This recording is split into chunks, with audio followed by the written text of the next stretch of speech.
Well, it's Sunday now, and I need to finish my windshield wiper project. Kind of miserable out there, 35 and rainy.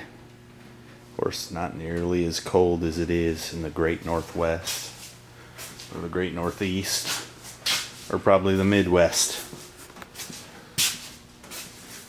But in order to drive it in weather like this, we need some windshield wipers. I better get crack-a-lacking. Alright, first order of business is to remove the old wiper motor control for the vacuum motor. I had to relocate her pink handcuffs. I hope she doesn't mind. And that's real simple to do. There's a little screw right there on the old knob, which I'm hoping I can reuse. And then you just unscrew that little ding-danger right there, and the whole affair pops right out. Alright, I got the old one out. And you can see there, it's kind of a hexagon shape where this knob attaches. This is the one that was in it. And this one is round. And so the old knob won't fit the new switch. But I think I got a solution for that. I'm going to drill this out and cut the end off right there. And then tap it so I can have a little set screw to attach to this so I can keep my old knob. And then the other problem we got is I need to use this to match the other ones. And this thread here is 7/16 fine. And this thread here is 1/2 inch fine thread. And I don't have a tap that size. So I'm going to have to get one of them soon. We'll just temporarily put it in with that.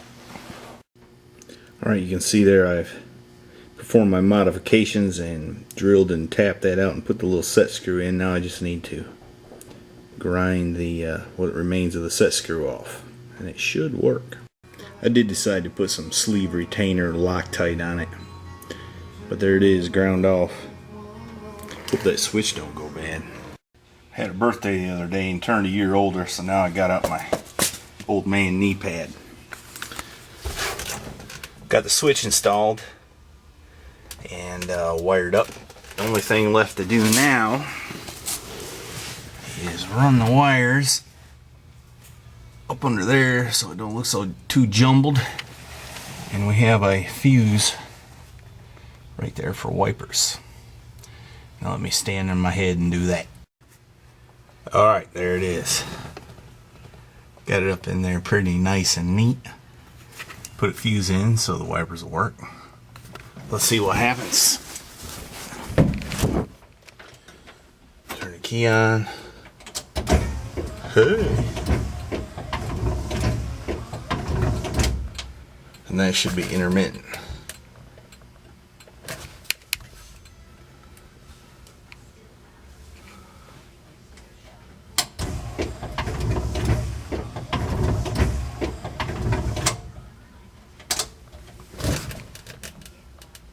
Huh, we got no intermittent.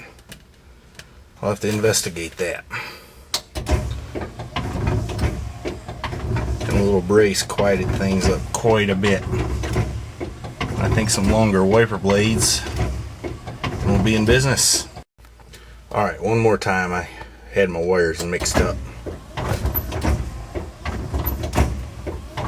For some reason, the intermittent's sleepy. Now it starts working. I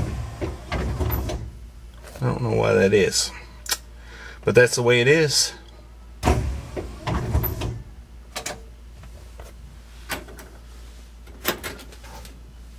Well, we got wipers. That's a success.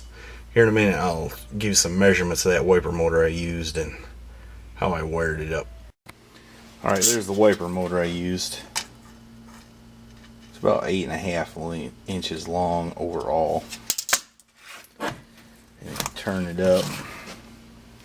It's only about 2 inches deep that way.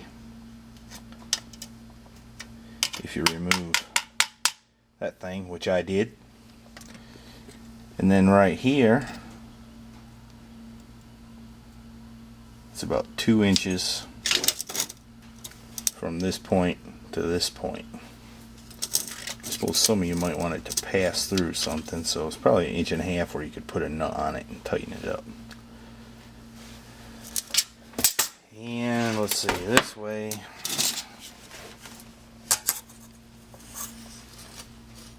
it's about 4 inches. So to fit in a pretty tight spot. I found to wire it up, this one needs to be hot all the time. The white is hot all the time. And you hook the orange to the white to get intermittent. And then you hook the green to the orange and to the white to get just on. Of course, black is your ground. And the switch I used is designed to ground to activate, so I used relays, and the 85 pole on a relay will activate it if you ground it, if you supply power to 87 and 86. So that's how I did that. You may want to use a different type switch on your own deal. It was fairly easily figured out. That's it for now. See ya. Oh, and by the way, if you get these Chinese numbered drill bits, you better check them with dial calipers, because I think the Chinese fellers just throw whatever in the hole. That's what I think. Alright, girl, try them out. They work! Pretty nifty, huh? Pretty cool. What's with the pink handcuffs? My daughter got them out of the gumball machine. Oh.